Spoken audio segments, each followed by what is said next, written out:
સુરત પોલીસે શહેરના અલગ અલગ વિસ્તારમાં દરોડા પાડી અને મેડિકલ ડિગ્રી વગર પ્રેક્ટિસ કરતા 4 નકલી તબીબને ઝડપી પાડ્યા।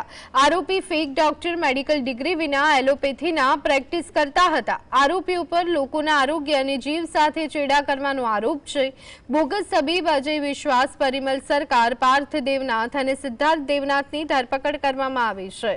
ચારેય ક્લિનિકમાંથી અલગ અલગ પ્રકારની દવાનું, સિરપનું અને આ તમામ મુદ્દામાલ સહિત 12,000ની કિંમતનો મુદ્દામાલ જપ્ત કરાયો છે।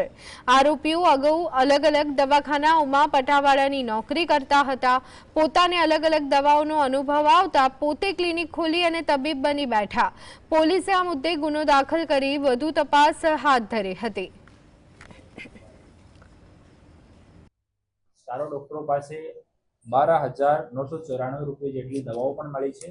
આરોગ્ય વિભાગની ટીમને સાથે રાખીને એક એફઆઈઆર પાંડેસરા પોલીસ સ્ટેશનમાં દર્જ કરવામાં આવી છે।